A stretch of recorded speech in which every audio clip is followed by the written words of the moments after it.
Telugu political లీగ్లో ఇవాల్టి match Penapaka నియోజకవర్గానికి షిఫ్ట్ అయింది. ఎవరు కబ్జా కోర్ చర్చిద్దాం రా మణుగూరంటూ సవాళ్ల విసురుకున్నారు బీఆర్ఎస్ నేత రేగా కాంతారావు, కాంగ్రెస్ ఎమ్మెల్యే పాయం వెంకటేశ్వర్లు. నియోజకవర్గంలో భూములు కబ్జా చేసింది మీరంటే మీరేనంటూ పరస్పరం ఆరోపణలు చేసుకున్నారు.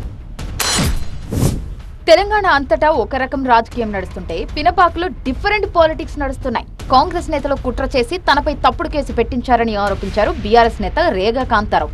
ఆస్తులపై మణుగూరు అంబేద్కర్ సెంటర్లో చర్చకు రావాలని సవాల్ విసిరిన రేగా కాంతారావు అక్కడికి వెళ్లి పాయం వెంకటేశ్వర్లు కోసం ఎదురు చూశారు. తన ఆస్తులను ప్రజలకు పంచేందుకు సిద్ధమన్నారు. మరోవైపు రేగా కాంతారావుపై మండిపడ్డారు పాయం వెంకటేశ్వర్లు. రేగా ఆస్తులు ఎవరికి కావాలని ఫైర్ అయ్యారు. నాకున్న ఆస్తిని మొత్తం కూడా పంచి పెడదాం, పేద ప్రజలకు పంచి పెడదాం, వాళ్ళు స్వీకరిస్తే మరి ఇంత 1000 ఎకరాలు ఉన్నాయని చెప్పేసి అక్రమాస్తులు సంపాదించిన ఏదైతే మీడియాని మేనేజ్ చేసి స్టోరీ బోర్డులు వేస్తూ ఉన్నారో మరి వాళ్ళందరూ ముందుకు రావాలి. ముందుకు వస్తే నిజంగా పాయం వెంకటేశ్వర్లకి సిగ్గు, శరం, లజ్జ ఉంటే, నీకు దమ్ము, ధైర్యం ఉంటే ఈ మధ్యలోనే కొన్నాడు ఒక 50 ఎకరాలు అశ్వాపురం మండలంలో. అందుకే ఇక్కడ రమ్మంటాను నేను. నీ ఆస్తి ఎంతో, నా ఆస్తి ఎంతో ప్రజల ముందు, మీడియా ముందు, ఇక్కడే అంబేద్కర్ ముందు, అంబేద్కర్ సాక్షిగా ఇక్కడే కూర్చుందాం అందరం.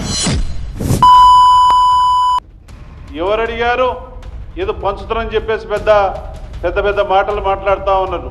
ఇరిటేషన్లకు పోయి మతి సీమితం కోల్పోయి మరి ఈ రకంగా మాట్లాడుతున్నటువంటి సందర్భం.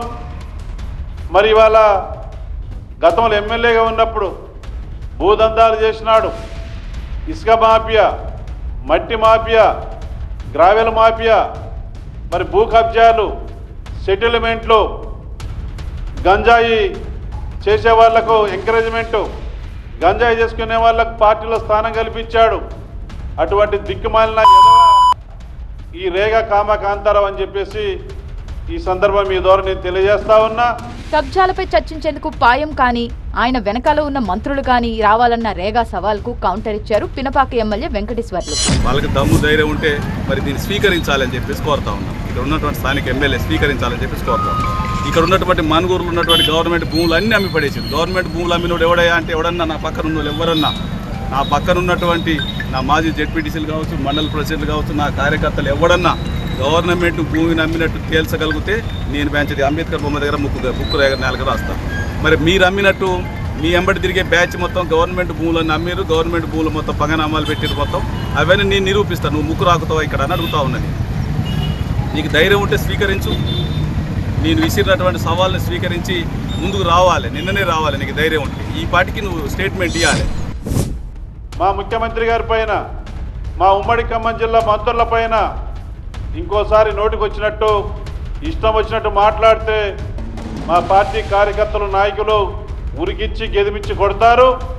మొన్న ఎన్నికల్లోనే నీ బట్టలు ఊడదీశారు, బట్టలు ఊడదీసి బొంద పెట్టారు, ప్రజలు కూడా చీకొచ్చారు.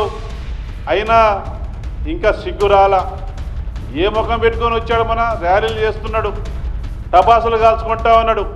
ఒక అమ్మాయిని 4 సంవత్సరాలు రిపోర్ట్ ఇచ్చింది, ఎఫ్ఐఆర్ అయింది. 4 సంవత్సరాలు నన్ను వాడుకున్నాడు, నన్ను పెళ్లి చేసుకుంటానని నమ్మిచ్చాడు అని చెప్పేసి అమ్మాయి కంప్లైంట్ ఇచ్చింది.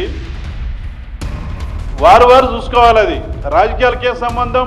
తనను రాజకీయంగా తొక్కేయాలని కాంగ్రెస్ కుట్ర చేస్తుందని రేగా కాంతారావు ఆరోపిస్తుంటే గత ఎన్నికల్లోనే కాంతారావుకు ప్రజలు ఓటుతో బుద్ధి చెప్పారంటున్నారు పాయం వెంకటేశ్వర్లు.